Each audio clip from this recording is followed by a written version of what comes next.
आचार या प्रकरणाची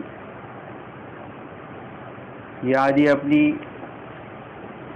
209 वचने झालेली आहेत.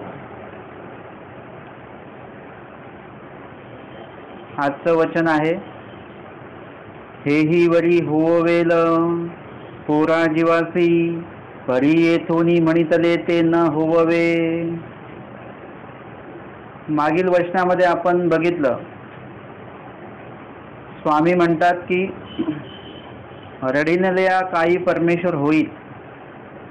म्हणजे नुसतंच रडत बसल्याने परमेश्वर होत नाही, नुसतंच दुःख करत बसल्याने परमेश्वर होणार नाही. हेने खडकेसी कपाळ घ्या पा जरी होय.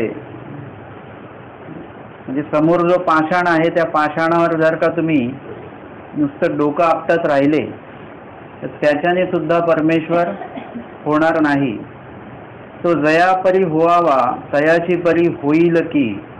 ज्या पद्धतीने परमेश्वर प्राप्तीचा उपाय जो सांगितलेला आहे तो जर का केला तर त्याच पद्धतीने परमेश्वराची प्राप्ती होणार आहे.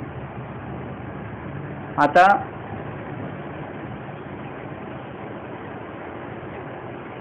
जर का स्वामींनी सांगितलेलं आहे ती पद्धत, परमेश्वर प्राप्त करण्याची जी पद्धत आहे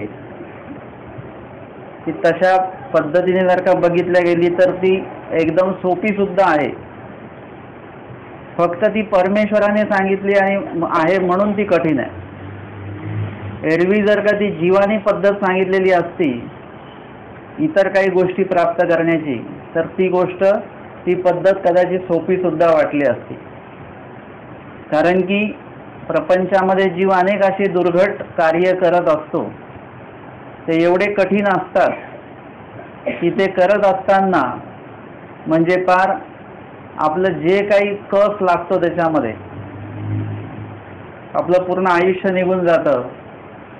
द्रव्य खर्च होतो, त्याच्यामध्ये वेळ खर्च होतो आणि प्रसंगी अपघातही होतो, जीवही जातो. अशा अनेक गोष्टी घडत असतात.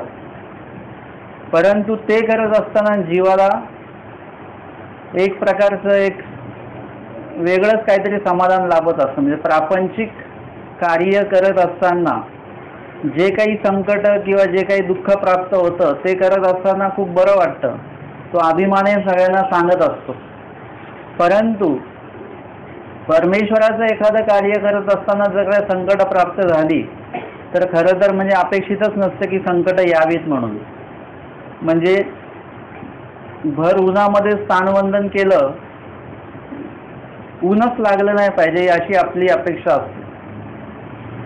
परंतु तेच जर का प्रपंचासाठी जर का धावपळ चालू असेल तर त्याच्यामध्ये मग ऊन वारा पाऊस लागलं तर त्याचं काही वाटत नाही, जाणवत नाही. परंतु परमेश्वराचं कार्य करत असताना थोडंसं जरी काही झालं तरी ते आपण लोकांना सांगत राहतो की बघा असं झालं असं झालं. म्हणजे ते पुन्हा पुन्हा पुन्हा पुन्हा आपण सांगत राहतो. म्हणजे त्याचा एक आनंद असला पाहिजे आपल्याला. जे काही त्रास कष्ट झाले मुळात ते त्रास आणि कष्ट वाटलेच नाही पाहिजेत. आणि जरी ते वाटले तरी त्याचं एक समाधान वाटलं पाहिजे की मी परमेश्वरासाठी हे करत असताना सहजपणे ते केल्या गेलं पाहिजे माझ्याकडनं. आणि म्हणून कुठल्याही प्रकारचं त्याच्यामध्ये आपल्याला परमेश्वरासाठी करत असताना कुठल्याही प्रकारचं प्रदर्शन आपलं त्याच्यामध्ये असता कामा नये. आणि म्हणून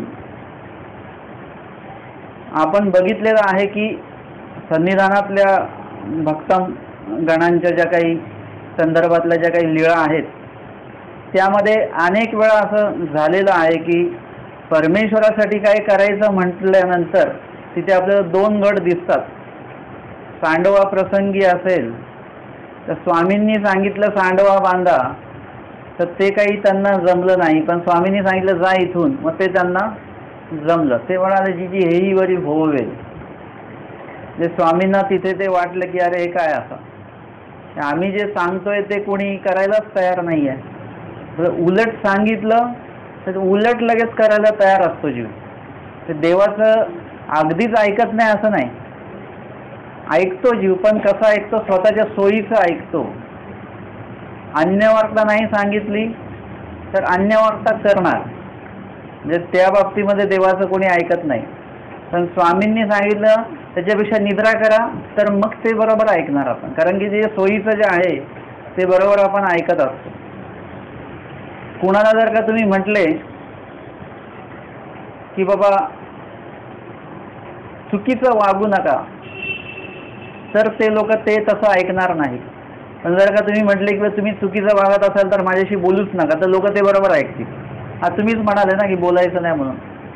असं आहे की एक वाक्य पाळलं जातं आणि दुसरं वाक्य ते पाळलं जात नाही. म्हणजे परमेश्वराचे पण वाक्य आपण जे पाळतो ते आपल्या सोयीचे जे आहेत ते बरोबर आपण पाळत असतो. सगळेच काही अर्थ आपण, सगळेच काही वाक्य परमेश्वराचे आपण पाळत नाही. आणि म्हणून सांडवा बांधायला सांगितलं तर नाही बांधला, पण जायला सांगितलं तर लगेच गेले. किंवा तिथे एकाईस आहेत, त्या एकाईसाला स्वामी म्हणतात की बाबा इथं राहायचं तर असे विटा माती व्हावं लागेल तुम्हाला. ते म्हणाले जीजी तेव्हा मी शेजार गावी असेल, मग मी पलीकडच्या गावी जाईन. म्हणजे कामं निघाली की मी निघून जाईन. म्हणजे सेवा करायची नाही. आता हे कोणी सांगितलं सेवा? भटोबाच थोडी सांगतात सेवा, स्वामी सांगतात आमचे. जी काही सेवा असेल, हे तर गुंफा बांधायची आहे हे आमचे स्वामी सांगतात. किंवा स्वामींच्या संदर्भातली सेवा अजून बाईसांनी जरी सांगितली तरी ती स्वामींना अपेक्षित असते आणि म्हणून ती स्वामी करून घेत असतात. तांदूळजाच्या संदर्भातलं स्वामींनी स्वतः सांगितलेली आहे. म्हणजे स्वामींना करून घ्यायचं, तिकडे स्वामी बरोबर ती क्रिया सांगतात. म्हणजे स्वामींनी सांगितलेल्या गोष्टी आपल्याला करायच्या आहेत आणि न सांगितलेल्या गोष्टी नाही करायच्या आहेत, ते तांदूळजाच्या त्या लिळेमध्येच आपल्याला कळतं.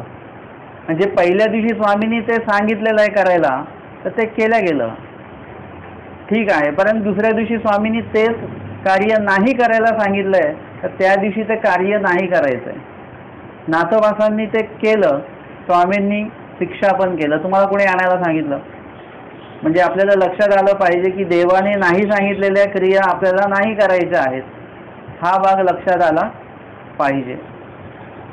तर या ठिकाणी आजच्या सत्रातलं जे काही वचन आपण बघतो आहोत त्यामध्ये तो संदर्भ बघत असताना मागील वचनाचा संदर्भ आपण बघितला की तो जयापरी व्हावा तो तयाची परी होईल की, म्हणजे परमेश्वर त्याच पद्धतीने होणार जी पद्धत, जी परी स्वामींनी स्वप्राप्तीसाठी सांगितलेली आहे त्या परीने आचरण केलं तरच परमेश्वराची प्राप्ती होणार, नाहीतर होणार नाही. एक गोष्ट लक्षात ठेवा.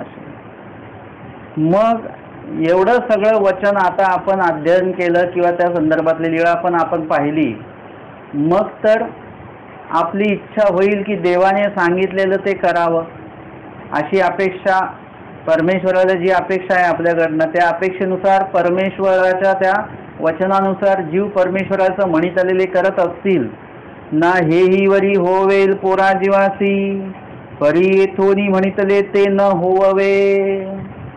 स्वामी सांगतात की तुम्ही कठीणातली कठीण गोष्ट करू शकता, म्हणजे ज्याच्यामध्ये मृत्यू सुद्धा येईल अशी गोष्ट करू शकतो आपण, परंतु येथोनी म्हणितले ते न होवे, म्हणजे देवाने सांगितलेलं सोप्यातली सोपी गोष्ट जी आहे ती जीवाकडनं होऊ शकत नाही. आपल्या जर का सांगितलं की पंचावतारा 1,00,000 रुपये खर्च करा, आपण लगेच खर्च करू, लगेच पैशाची जमवाजमव होईल. आपल्याकडे नसतील तर अनेकांची मदत घेतल्या जाईल. तेच जर का सांगितलं की 1,00,000 स्मरण करा, लगेच तिकडे आपल्याला आता त्याच्यात काही 1 रुपयाचा सुद्धा खर्च नाही आहे, फक्त 1,00,000 वेळा देवाचं नाम घ्यायचं आहे. परंतु ते होणार का? ती शक्य नाही आहे. आम्ही 1,00,000 रुपये खर्च करू, पण 1,00,000 स्मरण माझ्या ज्यांनी बैठकच होत नाही. पायाला मुंग्या येतात, गाठी घेतली की झोप येते, म्हणजे अशा प्रकारचे आपण कारणं देवासमोर ठेवणार. म्हणजे येथूनही म्हणतले ते न होवे, एकदम सोपी गोष्ट आहे किंवा विनामूल्य आहे, विना खर्चिक आहे आणि त्याच्यामुळे तुमचा वेळ जो आहे तो उपयोगीच लागणार आहे, म्हणजे कुठेही वाया जाणार नाही. नामस्मरण करणाऱ्या वेळ कधी वाया जात नाही, हे पक्क आहे सगळं काय.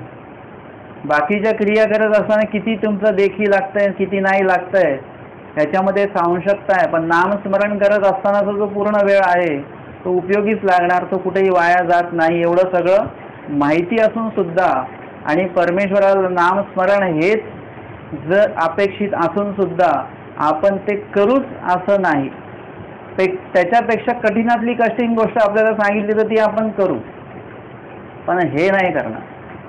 कोणी जरी सांगितलं की बाबा 1,00,000 प्रदक्षिणा घाला तर ती घालू आपण. आता प्रदक्षिणा पण काही देवाने सांगितली नाही, पण आपले लोक करतात. अन्य लोकांतूनच आलेली आहे प्रदक्षिणा पण. म्हणजे काही गोष्टींचे आपल्याकडे प्रमाणच नाही आहेत, ते गोष्टी आपण करत राहतो. परंतु जे देवाला अपेक्षित आहे, जसं आता काही वेळा असं होतं की बाबा हे सहन करायचे की नाही, ते सहन करायचे की नाही. सहन बरं का, सहन नाही. आता काही ते म्हणजे सहन जे आहेत ते बहुतांशी सगळे हिंदू धर्माशी संबंधित आहेत. आता मुळामध्ये महानुभाव हे हिंदू आहे की नाही आहे हाच मुळात प्रश्न आहे. म्हणजे महानुभावांना अजून तेच माहिती नाही. आम्ही बळच म्हणतो आम्ही हिंदू आहोत, पण आम्ही वेदाला मानत नाही, देवतेंच्या कुठल्याही वैदिक आचरणाला आम्ही मानत नाही, काहीच नाही. मग आम्ही आहोत कोण? आम्ही फक्त महानुभाव आहोत आणि देव माझा मी देवाचा, एवढेच आम्ही आहोत. बाकी आम्ही कोणी जातीने हिंदू नाही किंवा अजून कुठल्या धर्माने हिंदू नाही की काही नाही. मी फक्त महानुभाव आहोत. म्हणजे हा भाग आपला आता निश्चित झाला पाहिजे. आणि मग आपण कोण आहोत याच्यावर मग आपल्या पुढच्या क्रिया ठरलेल्या आहेत. आपण हिंदू आहोत तर मग हिंदूंचे सगळे जे काही क्रियाकर्म आहेत ते मग आपलेच आहेत. मग आपण ते करायला काही हरकत नाही. उपवास करू शकतो आपण, अजून काय काय असतील त्या गोष्टी आपण हिंदू जे लोक करतात ते आपण करू शकतो, कारण की आपण हिंदू आहोत. जर का त्या गोष्टी आपल्याला नाही करायच्या आहेत तर मग आपण हिंदू नाही आहोत. मग आपले धर्म, आपला नियम, आपले जे काही विधी आहेत ते कुठले आहेत त्याचा शोध मग घ्यावा लागेल तुम्हाला. आपण जर का हिंदू नाही आहोत मग आपण कोण आहोत? तर आपण महानुभाव आहोत. मग आमचे विधी कोणते? मग आपले विधी आपल्याला बघावे लागतील की महात्म्याची सदा पर्वकाळ वगैरे आपल्यासाठी सदा पर्वकाळच आहे. आपल्याला असं वेगळे सण दिन वगैरे. आता तुम्ही म्हणाल की नाही त्याच्यातनं आनंद व्यक्त करायचा आहे त्या सणांच्या माध्यमातनं, तर तिथे सांगितलं की जाणते विको सुखाते नेदी. म्हणजे जाणकार व्यक्तीला सुखच नसलं पाहिजे. जसं आता आम्ही ते गुढी संदर्भामध्ये आम्ही म्हटलं तर मग काही लोक म्हणाले की गुढी उभारलीच पाहिजे. मग त्यांनी प्रमाणं दिली की आमचे स्वामी डोडऱ्याला आले तिकडे गुढी उभारल्या गेली, रामधरण्याकडे आले तिथे गुढी उभारल्या गेली, हरिपाळ देवाच्या देहात आले तिकडे गुढी उभारल्या गेली. मी म्हटलं एकदम प्रमाण परफेक्ट आहेत तुमचे. स्वामी आले आणि गुढी उभारल्या गेली. ज्या दिवशी आमचे स्वामी येतील इकडे त्या दिवशी आम्ही पण गुढी उभारू ना. आत्ता आपले स्वामी आलेत का? आपले स्वामी गेले आहेत, आले नाहीत, गेलेत आपल्याला सोडून. आता आपल्याला गुढी उभारण्याचा काही संबंधच येत नाही. आणि गुढी उभारायची आहे तर स्वामींनी अस्थिपरी नामे प्रकरण दिलेलं आहे. ते जर का आपल्याच्याने झालं ते ती आचरणाची गुढी आपल्याला उभारायची आहे. वचन पाठांतराची गुढी उभारायची आहे. महानुभाव पंथीय लोकांनी उगाचच आपलं ते आता ह्या जो काही खेळ आहे ना तो बंद केला पाहिजे. आणि खरोखर परमेश्वराला कुठली गुढी अपेक्षित आहे आपल्याकडनं तीच गुढी आता आपण उभारली पाहिजे. तर लक्षात घ्या की स्वामी आल्यानंतर ती गुढी उभारल्या गेलेली आहे. आत्ता जी गुढी उभारणार आहोत ना आपण उद्या, आपण म्हणजे तुम्ही लोक, आम्ही लोक नाही उभारत. आता जी काही गुढी म्हणजे स्वामी आल्यानंतर ती गुढी उभारल्या गेलेली लीळा चरित्रामध्ये. परंतु जर का तुम्ही आचरणाची ज्या दिवशी गुढी उभाराल त्या दिवशी स्वतः परमेश्वर येतील. म्हणजे लीळेंमध्ये जर का तुम्ही बघितलं तर सगळे अन्य लोकांनी ती गुढी उभारलेली आहे. मानवपंथीय कुठल्याही व्यक्तींनी लीळा चरित्रामध्ये गुढी उभारलेली नाही आहे. ना भटोबासांनी ना माहीम भट्टांनी कुणी उभारलेली नाही आहे. आणि जर का आपण अशा पद्धतीने बघितलं तर स्वामी आल्यानंतर गुढी उभारलेली आहे. परंतु जर का तुम्ही ईश्वराला अपेक्षित कार्याची गुढी जर का उभारली तर स्वामी येतील. निळभट्ट भांडारेकरांच्या घरी स्वामी आले, निळभट्ट भांडारे गुढी उभारत बसले का? लक्षात घ्या, कोणाच्या तरी घरी स्वामी आले, गावात आले, त्यांनी गुढी उभारल्या, पण ते काय मानव पंथात आले का ते लोक? रामधरणा आला का? 10 महिने स्वामी होते. काहीच नाही. काय त्यांना कणव घडली तो भाग वेगळा, पण आले का स्वामींजवळ? निळभट्ट भांडारेकरांच्या घरी स्वामी गेले, निळभट्ट भांडारेकरांनी गुढी उभारली का? नाही उभारली. ते स्वामींसोबतच निघाले. स्वामींना ही गुढी अपेक्षित आहे, हे आचरण अपेक्षित आहे स्वामींना. माईंभट्ट भट्टोबास यांना स्वामी भेटले, यांनी कोणी गुढी उभारली का? स्वामी भेटल्यानंतर त्यांनी गुढी उभारली, पण आचरणाची गुढी उभारली. बाईसांकडे 3 दिवस स्वामी होते, परंतु काही स्वामी भेटल्या भेटल्या काही गुढी उभारली नाही. परंतु प्रेम साधन झाल्यानंतर सुद्धा समर्पणाची गुढी त्यांनी जी काय उभारलेली आहे, अशा प्रकारची गुढी ईश्वराला अपेक्षित आहे. नाही तर स्वामींनी भक्तजनांना सांगितलं पाहिजे नव्हतं का की सगळे लोक गुढी उभारतात, आम्ही गेलो की तुम्ही का नाही उभारत, तुम्ही पण तर गुढी उभारा? स्वामींनी सांगितलं का कधी? नाही. कारण की स्वामींनी जे नाही सांगितलेलं आहे ते आपल्याला करायचंच नाही आहे. जे सांगितलेलं आहे त्याच्या गुढ्या नक्कीच उभारूया आपण. परंतु स्वामी म्हणतात येथून म्हणितले ते न होवे, मग बाकीचे कार्य आपण करत राहतो. मी त्याच्यासाठी उदाहरण देत असतो की कुणाला तरी सांगितलं की आमका पदार्थ बनवा, कुठला पदार्थ बनवा? चांगला पदार्थ एखादा, बासुंदी बनवा. आता बासुंदी बनवणं म्हणजे काय सोपं नसतं बरं का. बासुंदी बनवायची म्हणजे ती तशीच बनली पण पाहिजे, ती लागली पण नाही पाहिजे, जळली पण नाही पाहिजे. आता जर का आपल्याला बासुंदी बनवता येत नाही, मग आपण काय करणार? बाकीचे सगळे पदार्थ बनवू, 10 पदार्थ बनवू, परंतु आपण जर का विचारलं का बासुंदी नाही बनवली, मग ती समोरची व्यक्ती म्हणेल हे बनवलंय, हे बनवलंय, हे बनवलं, सगळं बनवलंय, पण बासुंदी नाही, बासुंदी नाही बनवली. म्हणजे मुख्य जे बनवायला सांगितलं ते नाही बनवलं, पण बाकीच्या वस्तू बनवून ठेवल्या. तसं देवानी जे सांगितलं ते आपण नाही केलं, पण बाकीच्या गोष्टी आपण करत राहिलो, हे केलं ते केलं. मग देवानी सांगितलं का स्मरण केलं का? मग आम्ही लक्षदीप लावले ना, लक्ष फुलं वाहिली. लक्षदीप जास्त झालं बरं काय, म्हणजे अजून एक लक्षदीप कोणी लावले नाहीत, हे माझं ऐकून कोणी लावतील, कारण 1000 दिव्यांपर्यंत आलेले आहेत लोक. लक्षदीप पण लावून टाकतील, आता प्रवचनात बोलल्याच गेलेलं आहे. तर या गोष्टी होऊ शकतात. मग देवाने विचारलं का हो मग असं असं ते आम्ही सांगितलेलं आमका विधी तुम्ही केला का? नाही, मग आम्ही ते प्रदक्षिणा घातल्या ना.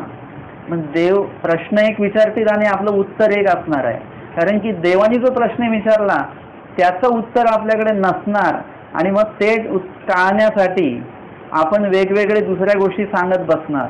हे मग येतं ते येतं ते येतं, पण आमकं आलं का तुम्हाला? आमकं केलं का तुम्ही विधी? कारण की येथून म्हणितले ते न होवे स्वामींनी सांगून ठेवलेलं आहे. आता देवानी जरी सांगितलेलं आहे की आम्ही म्हटलेलं जीवाकडनं होतच नाही, म्हणजे होतच नाही असं आहे का?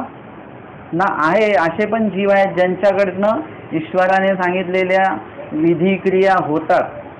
म्हणजे ते कोण आहेत? विरळा नांदे, म्हणजे क्वचितच अशी लोक आहेत, क्वचितच असे जीव आहेत ज्यांच्याकडनं ईश्वराने सांगितलेले विधी होतात.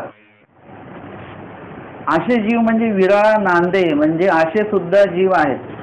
जसं स्वामींनी सांगितलेलं आहे, ऐसा वटो वटो करीत आपले 4 कडे घाली वगैरे, म्हणजे जे काही सांगितले तळमळीत जन्माते दाढी, अशा जीवांच्या संदर्भ म्हणजे स्वामींनी जी काही वचन निरूपण केलेली आहेत तिथे दिलेलं आहे की बाबा असे जीव आहेत की नाही. म्हणजे परमेश्वराला अनन्यगती भावे शरण रिगणारे, तर स्वामींनी तिथे ती वचनं सांगितली आहेत की तळमळीत जन्माते दाढी असं पण आहे, वटोवटो करिता आहे, आग्रहीया सुद्धा आहे.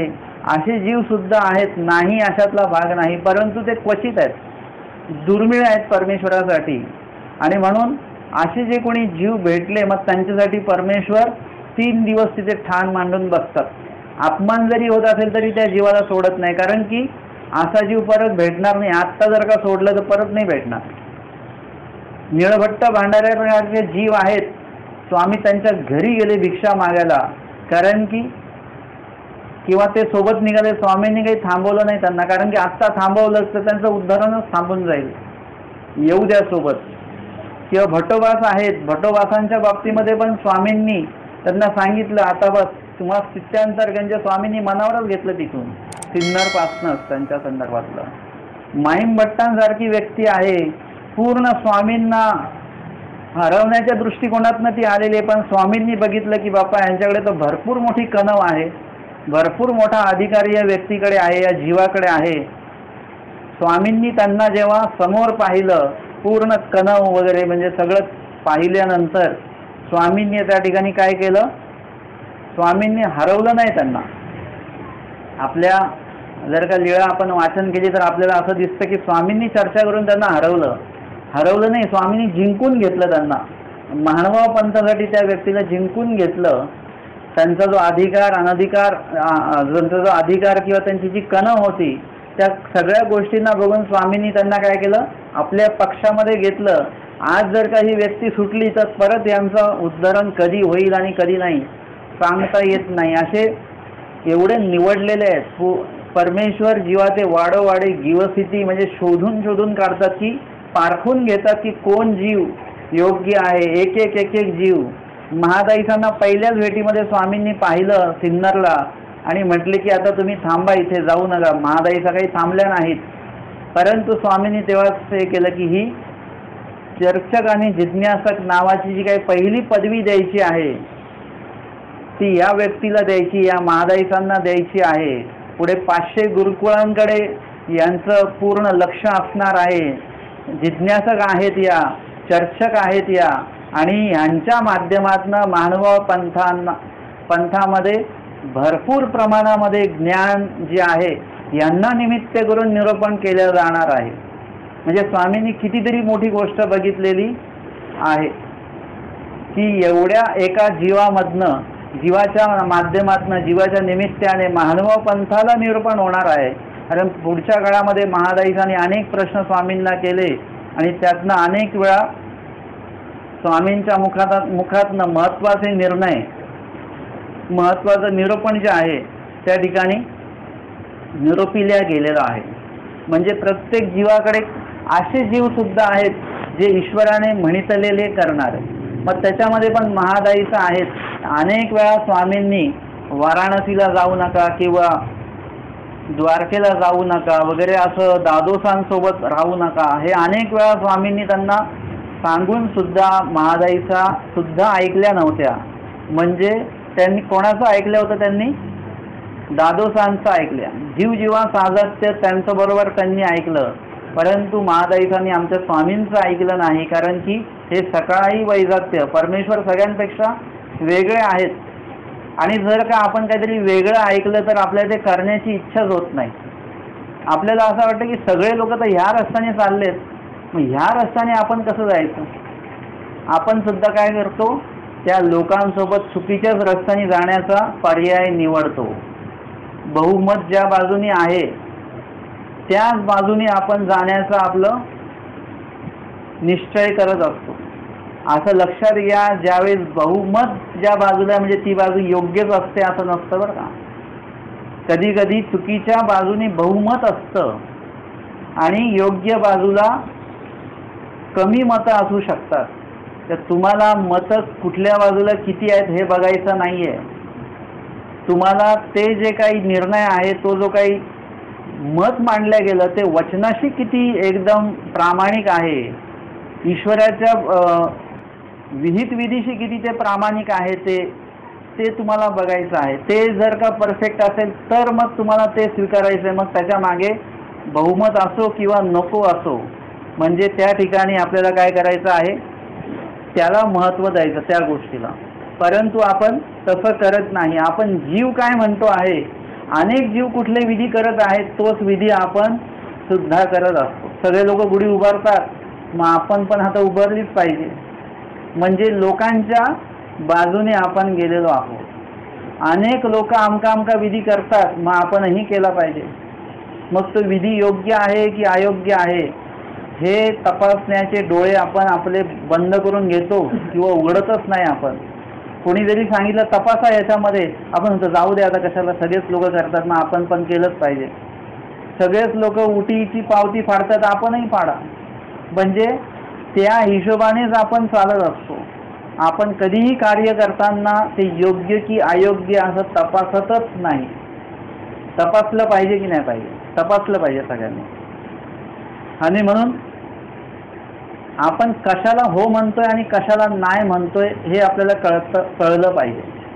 सांडव्याचीच जर का लीळा घेतली तर त्या लोकांना हे कळालं नाही, जे निघून गेले, ज्यांनी सांडवा नाही बांधला, त्यांना हे कळालं नाही की कोणाला हो म्हटलं पाहिजे. आपण परमेश्वराला हो म्हटलं पाहिजे हे त्यांना कळालंच नाही, आणि परमेश्वराला नाही म्हणू नये हे सुद्धा त्यांना कळलं नाही. शेवटी त्यांनी कोणाचं ऐकलं? जीवाचंच ऐकलं, म्हणजे भटोबासांचं ऐकलं. म्हणजे जिथे त्या लखुबाईसांच्या बाबतीमध्ये स्वामी म्हणतात भटोबासांना, तुम्ही सांगा ते थांबतील बरोबर. ते म्हणतात असं कसं काय, देव सांगतात तर ऐकत नाही आणि माझं कसं काय ऐकतील, उलट देवाचं ऐकतील ना सगळे, असं नसतं. आणि मग भटोबास म्हणाले की जर का स्वामी म्हणतायत की माझ्या बोलण्याने ते थांबणार आहेत तर मग मी जातो. म्हणजे भटोबासांना कळत होतं स्वामींचं वाक्यांचं जे काही बरोबर बारकावेस भटोबासांच्या लक्षात येत होते, आणि त्यांच्या ते लक्षात आले आणि त्यांनी मग लखुबाईसांना सांगितलं आणि त्या सुद्धा थांबल्या लगेच. म्हणजे स्वामींनी सांगितलं तर नाही थांबल्या, पण भटोबासांनी सांगितलं तर भटोबासांचं त्यांनी ऐकलं आणि थांबल्या सुद्धा त्या. भटोबा स्वामींना म्हणतात की देवा, की तुमचं नाही ऐकलं की माझं कसं काय ऐकलं. मग स्वामींनी सांगितलं हे जीवजीवा साजात्य आहे, म्हणजे बरोबर जीव जीवाचं ऐकतो, तो काही परमेश्वराचं कधी ऐकत नाही. जीव देवतेचं ऐकेल, प्रपंचाचं ऐकेल, जीव जीवाचं ऐकेल. आणि दृष्टांताच्या अनुरूप जर का बघितलं, बाणकरियाचा दृष्टांत जर का बघितलं तर जीव देवतेचं सुद्धा ऐकत नाही. जीव कोणाचं ऐकतो? जीव जीवाचंच ऐकतो फक्त, बाकी कुणाचं ऐकत नाही. आणि म्हणून या ठिकाणी सांडवा प्रसंगी त्यांनी भटोबासांनी जे सांगितलं ते त्यांना लगेच लक्षात आलं की हो ठीक आहे, परंतु तरीही स्वामींचं जे मूळ उद्दिष्ट होतं ते नाही ऐकलं त्यांनी. म्हणजे स्वामींना असं अपेक्षित असेल की प्रत्येकाने तयार असावं की मी दगड घेऊन खाली जाईल तळाशी, मी बसवेन ते दगड तर कोणी गोळा करून आणून देईल, पण मुख्य जे आहे विधी बसवणं. म्हणजे आपण म्हणतो ना की बाबा आम्ही सगळी तयारी करून देऊ, तुम्ही स्मरण करा आमच्या नावाचं, मग काय तुम्हाला काही फळं विडा अवसर दक्षिणा हार फुलं हे सगळं आणून देऊ, पण स्मरण तुम्ही करायचं. आम्ही सगळं साहित्य आणून देऊ, पारायण तुम्ही करायची. म्हणजे काय आहे की कार्य तुम्ही करायचे, आम्ही करणार नाही. आम्ही पैसे देऊ, पंगत तुम्ही करायची, साहित्य सगळं तुम्ही बनवायचं, आम्ही काही करणार. तुम्हाला लक्षात घ्या, पैसे देणं आणि वस्तू मिळवून देणं खूप सोपी गोष्ट आहे, पण वास्तविक त्या पदार्थांना किंवा त्या वस्तूंना ते स्वरूप प्राप्त करून देणं चांगलं. तर तुम्ही भाजी तर आणून दिली, पण चांगली भाजी बनवणं हे सगळ्यात कठीण गोष्ट आहे. तुम्ही पैसे आणून दिले, पण ते पैसे योग्य उपयोगी लावणं ही सगळ्यात मोठी कठीण गोष्ट आहे. म्हणजे कार्य करणं हे म्हणजे त्या क्रियेसाठी तुम्ही पैसे देणं हे तुम्हाला वाटत असेल खूप मोठी गोष्ट करतोय आपण, असं काही नाही आहे. ते तर कोणी देईल, पैसे तर कोणी देतं, वस्तू पदार्थ तर कोणी आणून देतं, पण ती क्रिया योग्य, त्या क्रियेचं स्वरूप गोमटं करणं, ती क्रिया योग्य पद्धतीने ईश्वरापर्यंत पोहोचवण्याचं जे कार्य आहे तो खूप मोठं कठीण काम आहे. देवाला ते अपेक्षित आहे. देवाला हे अपेक्षित नाही की तुम्ही पंक्तीसाठी किती पैसे देतात, हे अपेक्षित नाही आहे. तुम्ही त्या अन्नदान क्रियेसाठी तुमचं प्रामाणिकपणे तुम्ही किती त्यासाठी झटलेले आहेत, तो पदार्थ योग्य बनावा ह्यासाठी तुम्ही किती झटलेले आहात, तुमचा हेतू किती प्रामाणिक आहे ते परमेश्वर बघत असतात. आमच्या स्वामींनी आबोळींनी आणलेल्या पुऱ्या या कुठल्या तेलात तळून आणलेल्या आहेत, ते योग्य आहेत की नाही आहेत, ते चविष्ट आहेत की नाही आहेत, हे स्वामींनी बघितलंच नाहीये. स्वामींनी काय बघितलेले की हे पदार्थ बनवण्यासाठी ते किती प्रामाणिकपणे झटलेले आहेत, किती आवडीपूर्वक त्यांनी ते पदार्थ बनवलेले आहेत. आणि स्वामी जेवले हे कळल्यानंतर किती प्रामाणिकपणे त्यांनी दुःख व्यक्त केलेलं आहे हे स्वामींनी सगळं बघितलं. आणि म्हणून त्यांचं भोजन झाल्यानंतर परत त्यांचं भोजन स्वीकारण्याचा निर्णय स्वामींना घ्यावा लागला. तिथे स्वामींनी हे बघितलं नाही की पदार्थ किती मूल्यवान आहेत, पंचावताराचे पदार्थ आहेत का, हे काही बघितलं नाही त्याच्यामध्ये. त्या ठिकाणी आवडी वगैरे आणि त्यातला प्रामाणिकपणा किती आहे तेच फक्त स्वामींनी त्याचं मूल्यमापन केलं. आणि प्रत्येक वेळी स्वामी त्याचंच मूल्यमापन करत असतात. जर का तुम्ही म्हणाले की खूप खर्च असलेले आणि खूप चांगले पदार्थ परमेश्वर स्वीकारतात, असं जर का तुम्हाला वाटत असेल तर स्वामींना मार्गी भिक्षा घेऊन भिजे करीत असताना ज्या सैनिकाने स्वामींना ढकललं आणि भिक्षान्न खाली पडलं, स्वामी ते धुळीतलं ते अन्नकण जे आहेत ते वेचत होते, त्यावेळेस तो पालखीतला अधिकारी जो होता तो स्वामींना येऊन म्हणतो की देवा हे राहू द्या इथेच, तुम्ही माझ्या घरी चला. तो पालखीतनं जाणारा माणूस आहे म्हणजे त्याच्या घरी पंचपक्वान्नच असणार आहेत. स्वामी येणार म्हणून अजून चांगले पदार्थ बनवले गेले असते कदाचित, म्हणजे महागातले मूल्यवान पदार्थ त्या ठिकाणी स्वामींना भोजन करण्यासाठी प्राप्त झाले असते. पण आमच्या स्वामींनी गेले का तिथे? स्वामी तिथे गेले नाही. स्वामींनी हे धुळीतले कण वेचलेत. मी तर असं सांगतो की ते अन्नकण नाही वेचले, तर स्वामी काय वेचत होते? कणव वेचत होते. ते जे काही सांडलं होतं ते काही अन्नकण सांडले नव्हते, ते कणव सांडलेली होती. त्या सगळी ज्या ज्या जीवांकडे स्वामी गेले त्या त्या जीवांकडची कणव स्वामी गोळा करून आणली होती स्वामींनी. ती कणव सांडलेली होती, ती स्वामींनी वेचत होते स्वामी. त्यामुळे स्वामींना तिथे काही मूल्यवान वस्तू काही खायला मिळणार आहे हे याच्याशी स्वामींना काही घेणं देणं नाही आहे. म्हणजे अशा पद्धतीने तुम्हाला काय करता आलं पाहिजे, ही गोष्ट लक्षात आली पाहिजे की देवाला खरोखर काय अपेक्षित आहे ती क्रिया करता आली पाहिजे. आपण खूप महागाच्या क्रियेच्या मागे लागलेलो आहोत, खूप पैसा खर्च करतो आहोत आपण. मी मागे पण सांगितलेलं होतं, आमचे एक सन्मित्र म्हणाले तुम्ही असं पंचावताराबद्दल जे काय बोलता त्याच्यामुळे खूप लोक कन्फ्यूज होतात. पंचावतार करायचे की नाही करायचे, करायचे की नाही करायचे.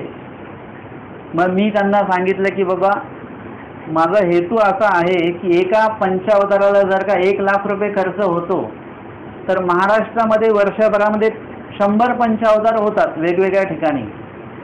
म्हणजे 100 गुणिले 1 लाख किती होतात? 1 कोटी रुपये खर्च होतात. आता जर का त्या एका पंचावताराला 5 साधू तुम्ही बोलवले, त्यांना 2-2 हजार रुपये दक्षिणा लावली तर त्यांना किती पैसे मिळाले? प्रत्येकाचा खर्च किती? म्हणजे हे झालं 10,000 रुपये. म्हणजे 10,000 रुपये कुठे आले? पंथामध्ये आले. पण पंचावताराचा खर्च किती झाला? 1 लाख रुपये. म्हणजे बाहेर किती पैसे गेले? 90,000 रुपये बाहेर गेले. पंथात किती पैसे आले? फक्त 10,000 रुपये आले. मग ते 90,000 कोणाला गेले? मंडपवाल्याला गेले, मिठाईवाल्याला गेले, फळवाल्याला गेले, फुलवाल्याला गेले, आचार्याला गेले, बाकीच्या अजून काही किरकोळ गोष्टी असते रिक्षा वगैरे यांना मिळाले ते पैसे. मानवाव पंथात कुठे आले ते पैसे? पैसा गेला ना सगळा बाहेर. हा एक विषय लक्षात घ्या. जे साधू गेले त्यांना फक्त तर 2,000 रुपये महिना. 2,000 रुपये एक थोडीशी काही क्रिया निघाली की ते 2,000 रुपये संपले. परंतु जर का हे पूर्णच्या पूर्ण 1 लाख रुपये जर का मानव पंथात आले तर ते म्हणाले कसं काय? म्हटलं पूर्णच्या पूर्ण जे कोणी, म्हणजे असं ठरवून घ्या, सगळे लोक काही गोळा करणार नाही, ही फक्त माझी संकल्पना आहे. 100 पंचावतार जर का वर्षाचे होतात तर 100 पंचावताराचे जर का 1 लाख रुपये गोळा केले, 1 लाख 1 कोटी रुपये होतात. त्या 1 कोटी रुपयातनं मानवा पंथातल्या प्रत्येक व्यक्तीची आरोग्य सेवा आपण करू शकतो. ही वर्षाला 1 कोटी रुपये जमणार आहेत फक्त. दुसऱ्या वर्षी अजून 1 कोटी जमणार, तिसऱ्या वर्षी अजून 1 कोटी जमणार. हे फक्त महाराष्ट्रातलंच आहे. पंजाबमधले तर अजून वेगळंच आहे. पंजाबमध्ये तर 1 पेक्षा जास्त लाख रुपये खर्च केले जातात. मग तेवढे जर का पैसे एक प्रामाणिक ट्रस्ट बनवून त्याच्यामध्ये सगळे गोळा केले गेले तर अख्ख्या मानवा पंथाची आरोग्य सेवा त्या पैशातनं आपण करू शकतो. मग तिथे एक जण बसलेले होते, त्यांना म्हटलं तुम्ही जर का आज ॲडमिट झाले तर तुमच्याकडे आज किती लाख रुपये आहेत खर्च करण्यासाठी? ते म्हणे काहीच नाही आहे. मग ॲडमिट झाल्यानंतर तुम्हाला पैसे मागावेच लागतील की नाही? मी ॲडमिट आहे, मला पैसे द्या. मग पैसे नसल्यामुळे आपल्याला सरकारी हॉस्पिटलमध्ये ॲडमिट व्हावं लागेल, तिकडे उपचारही चांगले होतील नाही होतील. म्हणजे आपल्याला आपलं द्रव्य जे आहे ते योग्य ठिकाणी उपयोगी नेता येतं जर, परंतु आपल्याला काय झालं की आपल्याला महागड्या क्रिया करण्याची इतकी सवय लागलेली आहे की ज्या क्रियेमध्ये आपल्या भाजी भाकरीमध्ये जर का आपली पंगत योग्य होत असेल आणि खाणाऱ्यांना सुद्धा तेच अपेक्षित आहे. आज कुठल्याही साधूंना तुम्ही विचारा पुरणपोळी बनवायची का बाबा जेवायला? काय म्हणतात ते म्हणतात नको पुरणपोळी नको, साधं काहीतरी बनवा. खाणाऱ्यांना साधंच खायचं आहे. परंतु आता बनवलं आहे तर काय करायचं? बनवलं तर खावं लागतं. मग आता जर का तुम्ही ती क्रिया स्वस्त केली आणि त्या इतर जो खर्च होणार आहे, मी असं म्हणत नाही की तुम्ही उत्तम पदार्थ बनवू नका, बनवा, नक्कीच बनवा, परंतु आपण जो काही मोठा घाट घालून कुणीतरी पंचावतार आमका एवढा मोठा केला 1,00,000 रुपये, मला तर 1,50,000 रुपये खर्च करायचा, या टस्सलवर जो काही आपले कार्यक्रम चालू आहेत ना सगळे, हे आता बंद झाले पाहिजेत.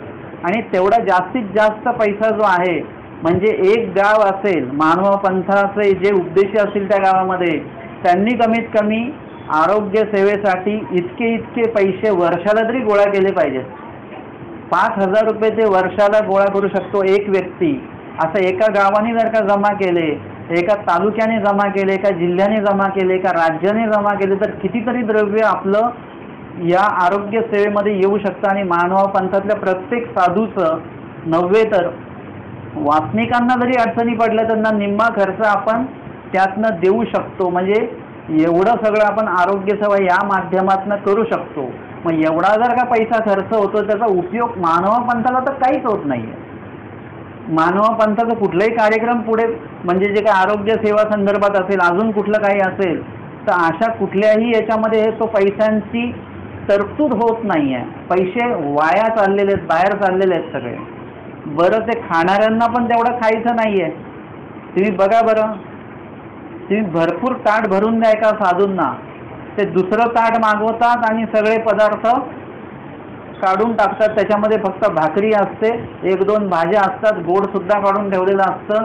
जे तुम्ही जेवढं काय मूल्यवान म्हणून बनवलं ते सगळे पदार्थ काढून ठेवल्या जातात आणि साधंच भोजन केल्या जातं, खाल्लं जातं.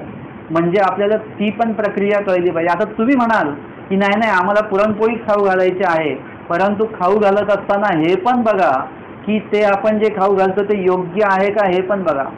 मी थोडंसं सर्च केलं तर त्याच्यामध्ये बघितलं की बाहेरून जेवढे काही गोड पदार्थ आपण खातोय, आपल्याला असं ना रोज आम्हाला गोड ठेवायचं आहे पंक्तीला, गोड ठेवायचं पंक्तीला. सातारा आश्रमामध्ये गोड बंद केलेलं आहे, माझ्यामध्ये जाधववाडीच्या आश्रमात पण बंद केलेलं आहे गोड. म्हणजे आपण गोड खाऊ घालण्याच्या मागे लागलेलो आहोत, पण ते जे गोड आपण खाऊ घालतो, बाहेरचं श्रीखंड असेल, गुलाबजाम असेल, त्याच्यामध्ये सगळ्यामध्ये सॅकरीन टाकलेलं आहे.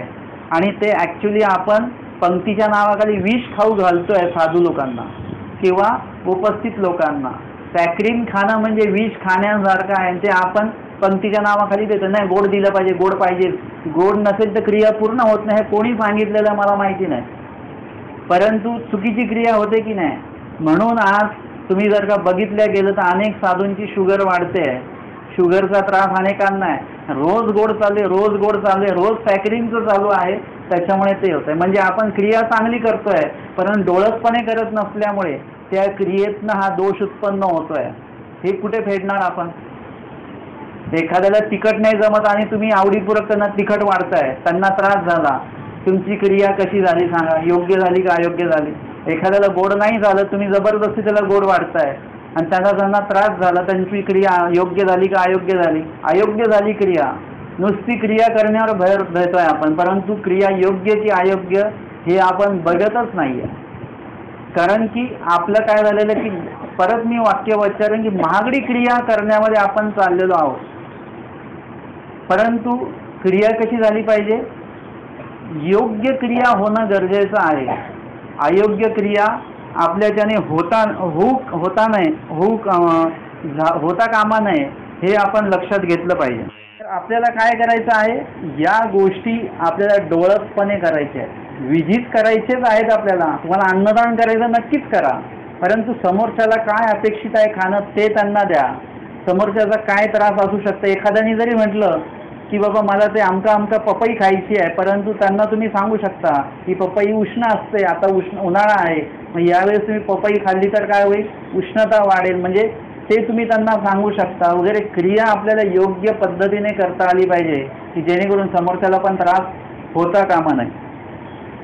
या संदर्भातली लीळा जी आहे, वचन चालू आहे आपलं, हेही वरी होवेल पुरा जीवासी परी येथून म्हणितले तन ते न होवे. म्हणजे काय होवेल आणि काय न होवेल ते आपण लीळेमध्ये बघणार आहोत. लीळा आहे उत्तरार्ध 132 क्रमांकाची. निरूपण दुःखाक्रांत पाठका आसु ज्ञान करणे. एकुदी गोसाव्यांचा उद्याचा पूजा सुरू झाल्यानंतरे एकुदी गोसाव्यांशी उदयाचा म्हणजे सकाळचा पूजावसर झाल्यानंतर उंचमठी आसन झाले. उंचमठी स्वामींना आसन होतं. स्वामी म्हणतात येथून म्हणितले ते कवणाही जीवा नववे. स्वामी म्हणतात आम्ही जे सांगतो ते कुठल्याच जीवाला होत नाही. म्हणजे कुठल्या जीवाकडनं ती क्रिया होतच नाही. क्रिया करायला गेल्यानंतर ती क्रिया सहजपणे ती क्रिया देवानी सांगितल्याने आपण केली असं होत नाही. आईचे निरूपण करू आदरिले. स्वामींनी हा विषय घेतला की जीव आमचा ऐकत नाही. हे एक वाक्य स्वामींनी आणि त्या वाक्याच्या संदर्भात स्वामींनी निरूपण केलेलं आहे. म्हणजे परमेश्वराने एक सांगितलं की आपल्याला आपलं त्याच्यावर एक उत्तर तयार असतं. देवाने हे सांगितलं आपल्याला लगेच ते उत्तर तयार असतं. म्हणजे आपण काय करत असतो, पुढे पुढे पुढे पुढे बोलत राहतो. आता देव काही वास्तविक विधी सांगायला आत्ता येणार नाहीयेत, परंतु देवाने ते विधी आम्हाला 800 वर्षा पहिले सांगून ठेवलेले आहेत. ते विधी तुमच्यापर्यंत कोणतरी पोहोचवत आहे. म्हणजे कोण पोहोचवतं? परमेश्वरच पोहोचवतात, दुसरं कोणी पोहोचवत नाही. कधी कधी असं असतं की निरूपण करणारी जी व्यक्ती अधिकरण व्यक्ती आहे किंवा अजून कोणी संत मंडळी आहेत, ते निरूपण करताना ते काही प्रत्येक वाक्य काही असं वाचून सांगत नाहीत. ते निरूपणाच्या ओघामध्ये अशा काही गोष्टी निघतात की ज्या ठरवलेल्या नसतात. त्या वचनाचे संदर्भ दिले जातात, त्या लीळा संदर्भ दिले जातात. म्हणजे ते कसे स्फुरतात, ते परमेश्वर कुठेतरी स्फुरवून देतात त्या त्या लीळेचे संदर्भ, वचनाचे संदर्भ, आणि ते बोलल्या जातात. म्हणजे परमेश्वर ते आणतात, तो योग परमेश्वर आणून देत असतात. मग अशा वेळेस एखाद्याने जर का तुम्हाला या गोष्टीला हा विधी सांगितला तर तुम्ही तो विधी काटला नाही पाहिजे. आपण जर का सांगितलं असं करा, तुम्ही नामस्मरण करा, मग आपण जर का नाही बाबा आमच्याच्याने होतच नाही, म्हणजे तुम्ही काय केलं, तुम्ही त्याच्या पुढे एक आगाऊ वाक्य बोलले. जर का एखाद्याने तो विधी सांगितला ईश्वरोक्त विधी, तर तो माझ्याच्याने होत नाही हे आगाऊ वाक्य झालं. ते लक्षात आलं तुमच्या? तुम्ही मुलाला सांगितलं अभ्यास केला पाहिजे, तो म्हणाल माझ्याच्याने अभ्यास होत नाही. मग तो योग्य बोलतोय की अयोग्य बोलतोय? तो काय बोलतोय? तुम्ही जर का म्हटलंय की देवपूजा कर, तो मला नाही करायची देवपूजा, हे आगाऊ बोलणं झालं की नाही? आगाऊ बोलणंच झालं ते. म्हणजे तुमच्या पुढे एक वाक्य तो बोलतोय. आता जर का तुमचा मुलगा मुलगी तुमच्या पुढे पुढे बोलतायत तर त्यांना ते लक्षात येत नाही की आपण आगाऊ बोलतोय, आपण चुकीचे वाक्य बोलतोय, हे त्याच्या लक्षात येत नाही. त्याला असं वाटत असतं मी बरोबरच बोलतोय. हे मोठ्यांच्या लक्षात येतं की चुकीचं बोलल्या जात आहे. कधी कधी आपले वाक्यप्रयोग सुद्धा चुकीचे असतात. ते वाक्याचा टोन सुद्धा आपला चुकी असतो आणि कधी कधी शब्द सुद्धा चुकीचे असतात, पण आपल्या लक्षात येत नाही की आपण किती चुकीचं बोलतो आहोत. ते आपण म्हणतो की ते आपण म्हटलं की बाबा सगळ्यांसाठी विधी आहे हा, भटोबास माहीम भट्ट सगळ्यांनी केला, आपण म्हणतो की त्यांचा अधिकार होता, त्यांना घडलं, आपला काय अधिकार नाही, काय नाही. म्हणजे हे काय बोलणं आहे? आपण काय बोलतोय आणि कोणाला बोलतो आहे? परमेश्वर तिथे ऐकतात. तुम्ही आता काय बोलणार आहात ते ऐकण्यासाठी परमेश्वर तिथे उभे आहेत, तुमच्याकडे लक्ष देत आहे की तुम्ही आता काय बोलणार आहात. त्याच्यावर तुम्ही किती अवेरण करणार आहात त्यानुसार तुमचं सुद्धा अवेरण पुढे होणार आहे. आणि म्हणून तुमच्या प्रत्येक वाक्याची नोंद केल्या जाते. तुम्ही कुठे अवेरणात्मक बोलताय तर त्याचा सुद्धा दोष लागतो, आणि ती कुठे तुम्ही अप्राप्तीवाचक बोलतायत त्या ठिकाणी तुमची कणव निर्माण होत असते. हे दोन्ही गोष्टी परमेश्वर बघत असतात. आणि म्हणून कधीही तुम्हाला जर का कोणी काही चांगलं सांगत असेल तर ते आपण स्वीकारलं पाहिजे, ते ऐकलं पाहिजे, त्याच्यावर विचार केला पाहिजे. आपली प्रकार असा असतो की समोरच्या बोललं की त्याला आपण उत्तर देतो. उत्तर दिलं म्हणजे तुम्ही जिंकले नाही बरं का. कधी कधी असं असतं की आपल्याला वाटतं मी उत्तर दिलं आणि ते गप राहिले, मग एक शब्द नाही बोलले माझ्यासमोर. ते का नाही बोलले? ते म्हटले की जाऊ दे, याच्या नादी काय लागायचं, याचं काय व्हायचं ते होऊ दे. ह्याला सांगून सुद्धा हा ऐकत नाही. मग आपलं काय होतं, अधिकरण मंडळी 2दा 3दा सांगते, नंतर मग सांगत नाही, ते शांत होतात, गप्प होतात. परंतु तुम्ही हे लक्षात घेतलं पाहिजे, आपला हा विषय काय चाललाय, तुम्ही हे लक्षात घेतलं पाहिजे की एखादा विधी जर का तुम्हाला कोणी सांगतंय तर ते विधी ते अधिकरणात सांगत नसतात किंवा तो जीव त्यांच्यातलं तो सांगत नसतो, तर ते त्यांना निमित्त करून परमेश्वर सांगत असतात, आधी करणाते आधी करोनी. म्हणजे परमेश्वर त्यांना निमित्त करून, त्यांना मध्यस्थी करून तुमच्यापर्यंत ती गोष्ट पोहोचवत असतात. म्हणून जर का ईश्वरोक्त विधी कोणी सांगत असेल आपल्याला, तर तो ईश्वराने आपल्यापर्यंत पोहोचवलेला आहे याचा सन्मान ठेवून आपल्याला तो विधी करण्यासाठी, फक्त नसेल जरी जमत तरी तुम्ही नाही म्हणू नका, त्याचे प्रयत्न तुम्ही केले गेले पाहिजेत आपल्याकडनं. आणि म्हणून इथे स्वामींनी हा मुद्दा विशेष करून उचललेला आहे की आम्ही सांगितलेलं जीवाकडनं होतच नाही, कारण देवानी आत्ताचा अनुभव नाही आहे, अनंत सृष्टीचा अनुभव देवाला आहे. अनंत सृष्टी आम्ही या जीवाला ज्ञान दिलं, मूळ सृष्टीला तर फुकट ज्ञान दिलं काहीही नसताना, परंतु त्यावेळेस सुद्धा जीवाने ऐकलं नाही. आणि प्रवाही सृष्टीमध्ये पण जीवाने परमेश्वराचं ऐकलं नाही. अनंत सृष्टी अशा लोटत लोटत आल्या. ऐसे निरूपण करू आदरिले, स्वामींनी अशा निरूपणाचा भाव समोर ठेवून स्वामींनी त्या संदर्भात निरूपण केलं.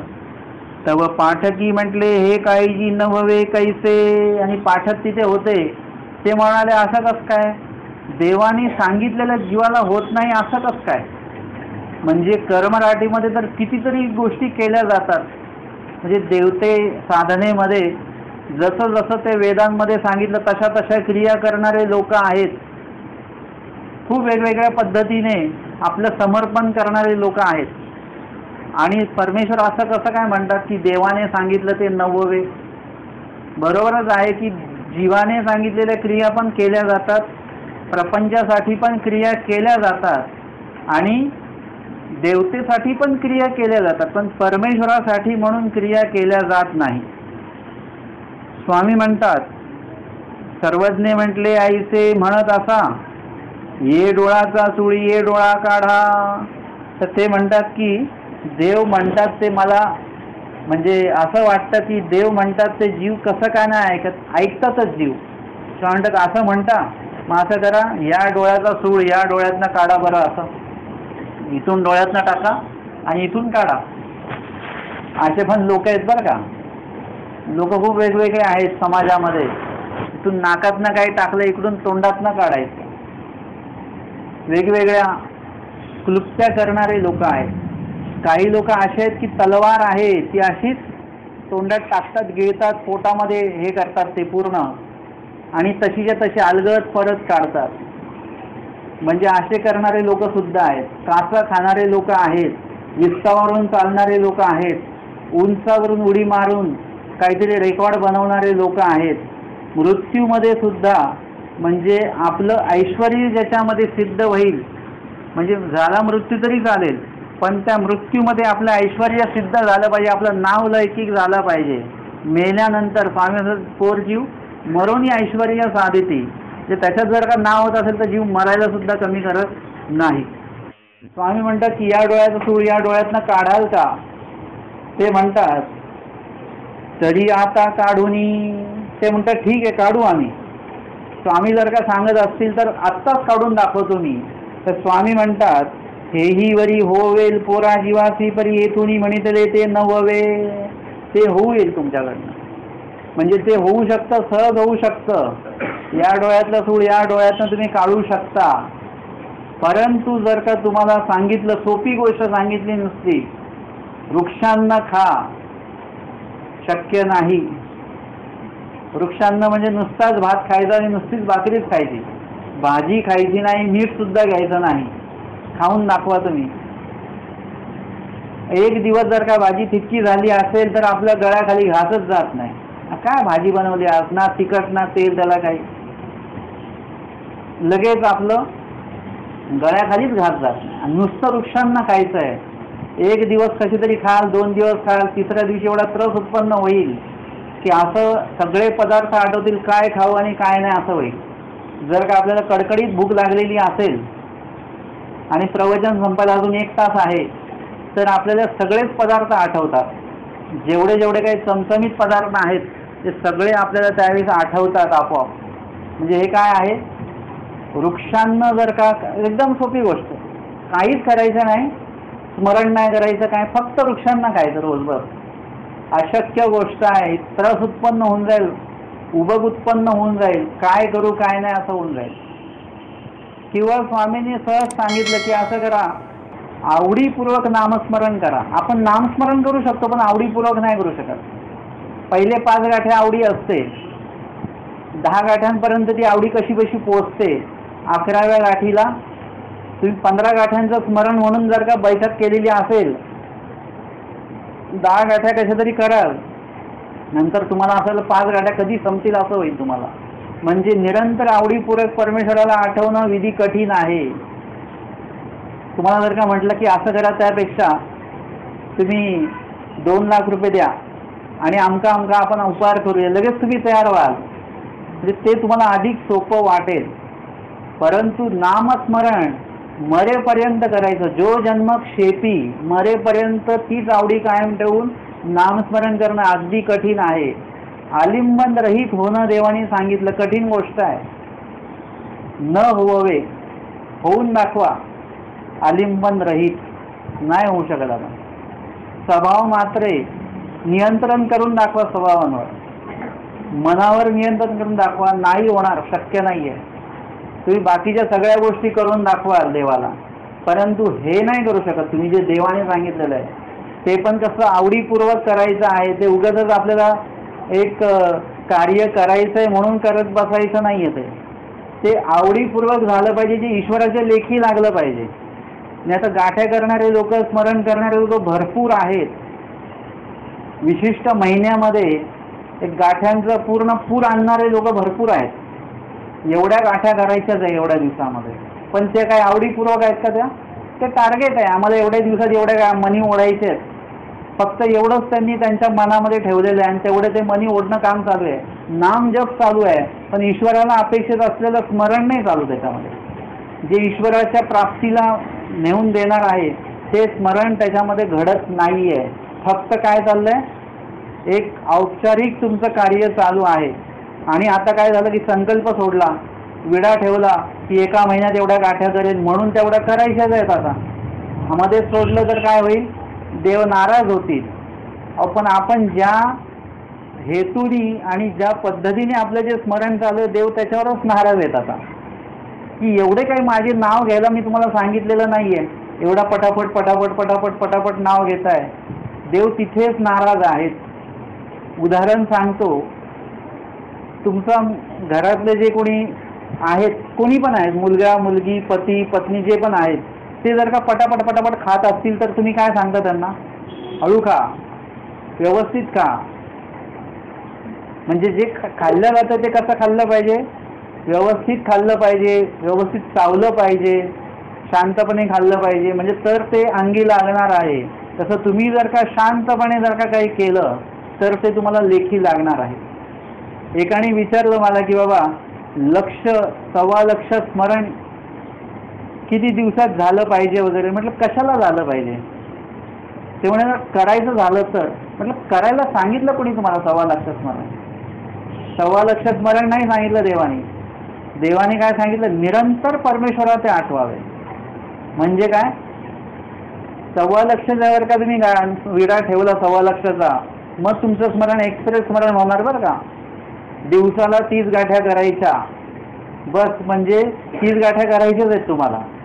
मग कधी कधी असं असतं की आपल्याला वाटतं की 6 वाजता येतं, आपण पटापट पटापट मनी ओढतो. मग हे काय झालं, हे स्मरण काही कामाचं नाही. त्याच्यापेक्षा आमच्या स्वामींनी काय सांगितलं, निरंतर परमेश्वराचे आठवा. सतत 24 तास 12 महिने आणि आयुष्यभर देवता स्मरणेमध्ये स्वामींनी कुठेही स्मरणाचा कालावधीच दिला नाहीये की किती स्मरण केलं गेलं पाहिजे, किती वेळ स्मरण केलं गेलं पाहिजे, हे सांगितलेलं नाही आहे. परंतु एकीकडे स्मरण, अनुस्मरण, सकृस्मरण सांगितलं. का सांगितलं? कारण की तो जीव जो आहे ना, जीवाच्या अधिकारानुरूप सांगितलं. बाकी स्मरणाच्या बाबतीमध्ये स्वामींनी सांगितलेलं नाही आहे. तुमचा अधिकारच जर का 24 तास स्मरण करण्याचा नाही आहे, म्हणून तुम्हाला 3 तास स्मरण करायला सांगितलं, 1 प्रहर सांगितलंय. अष्टोप्रहर नाही करण्याचा अधिकार, मग त्यांच्यासाठी 6 प्रहर, मग त्यांच्यासाठी 3 प्रहर. म्हणजे तुमच्या अनधिकाराच्या अनुरूप तो विधी निरूपण केलेला आहे. नाहीतर सगळ्यांना स्वामींचं सांगणं काय आहे, निरंतर परमेश्वराचे आठवावे.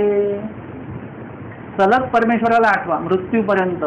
तुम्ही असं त्याच्यामध्ये कालावधी वगैरे असा काही नाहीये. सतत आवडीपूर्वक देवाला आठवल्या गेलं पाहिजे. आता हे विधी किती कठीण आहेत, अतिशय कठीण आहेत. आणि म्हणून स्वामी सांगतात की हे तुम्ही करू शकता, कठीणातली कठीण गोष्ट तुम्ही करू शकता, पण आम्ही सांगितलेलं ते सोप्यातली सोपी गोष्ट पण जीव करू शकत नाही. आणि मग ते नववे आणि ते उगेची राहिले. आणि त्यांच्या सुद्धा लक्षात आलं की स्वामी नेमकं सांगतात काय आहे, त्यांच्या लक्षात आलं. आणि म्हणून ते उगेची राहिले, म्हणजे ते बोलले नाही पुढे. आपण असतो तर आपण एक एक वाक्य आगाव बोललो असतो. खूप लोकांना सवय असते बरं का, समोरच्या व्यक्ती जर का सांगितलं त्याला पुढे पुढे पुढे पुढे बोलायची सवय असते काही लोकांना. खरं तर समोरचा व्यक्ती जे बोलला ते बोलल्यानंतर आपण त्याच्याविषयी चिंतन केलं पाहिजे. तुम्ही जर का कधी, म्हणजे मी खूप वेळा बघितलं, येळंबकर बाबा जे आहेत आंबेवड गावचे, ते जर का चर्चेला बसले असतील कोणासोबत, समजा चर्चा करत असतील, तर समोरच्यानी जे उत्तर दिलं, त्यांच्या समोर जे कोणी आहेत अधिकाऱ्यांना समजा अजून, तर त्यांनी जे उत्तर दिलं, म्हणजे थोडक्यात म्हणजे मी तुम्हाला सांगेन की वांबोरीला एकदा बाबा आलेले होते मामाजींना भेटायला. मामांची तब्येत खराब होती, तर येळंबकर बाबा आलेले होते आणि मामाजींच्या रूममध्ये चर्चा झाली. मग येळंबकर बाबा जे आहेत त्यांनी काही प्रश्न केले, मामांनी काही प्रश्न त्यांना केले.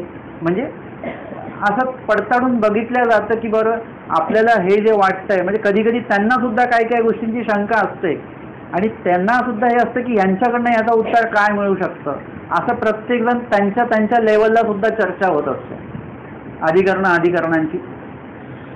मग येळंबकर बाबांनी जर का काही प्रश्न विचारला आणि त्याचं जर का मामाजींनी उत्तर दिलं, तर येळंबकर बाबा लगेच मामाजींचं उत्तर संपल्या लगेच बोलत नव्हते. येळंबकर बाबा शांत राहायचे, म्हणजे कमीत कमी एखाद मिनिटं तरी ते उत्तर काय दिलेलं आहे त्याच्यावर चिंतन, आणि मग एखाद मिनिटाने मग बाबा मग त्याच्यावर बोलायचे. मामाजींनी जे उत्तर दिलं त्याच्यावर बोलायचे.